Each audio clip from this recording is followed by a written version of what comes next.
એમને આપણા ખેડા જિલ્લામાં આવવા માટે મદદ કરવામાં આવે અને આપણી ઓફિસે જબરદસ્ત સહકાર આપ્યો.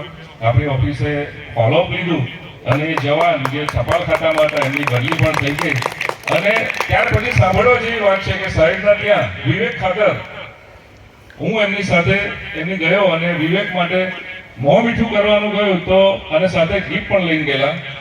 ટ્રાન્સપરન્સીની વાત આવે, સાહેબ સમાજની પણ કે જેટલી પણ વખત ઉભા રહે છે, સાહેબની ઓફિસથી મોં મીઠું કર્યું પણ ગિફ્ટની કોઈ આપણે થઈ નહીં. સાહેબે એટલી ટ્રાન્સપરન્સી રાખી છે કે અહીંયા બેઠેલા દરેકને મારી તમને એક ખુલ્લી ચેલેન્જ છે. જેમ પ્રભુએ પડદો ફાડી નાખ્યો છે ને, એમ સાહેબે તમારી ને એમની વચ્ચે કોઈ અંતર રાખ્યું નથી.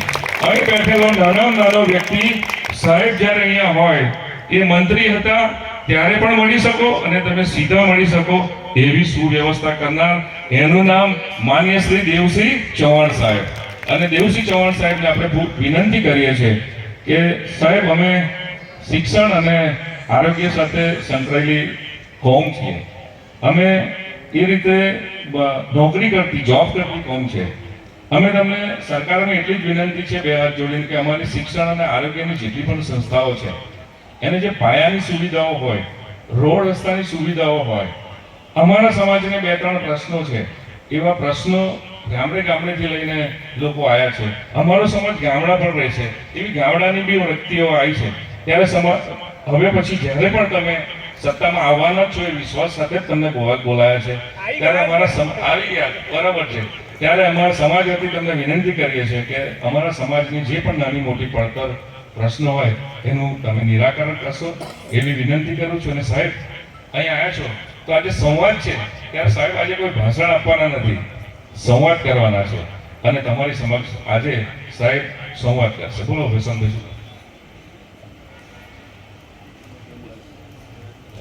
માનનીય રાજુભાઈ પટેલ પીજથી આવેલા છે અને તેઓ ખેડા જિલ્લા ઉપપ્રમુખ છે, તો પ્લીઝ તમે વેલકમ કરીએ છીએ. જોરદાર તાળીઓથી રાજુભાઈનું સ્વાગત કરીએ છીએ.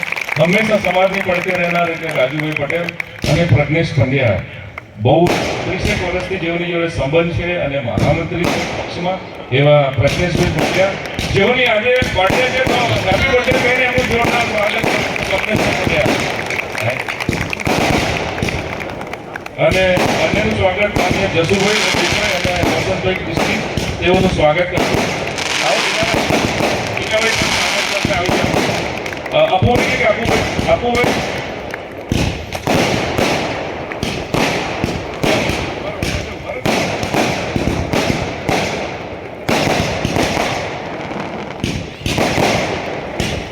જબરજસ્ત આતંકવાદી છે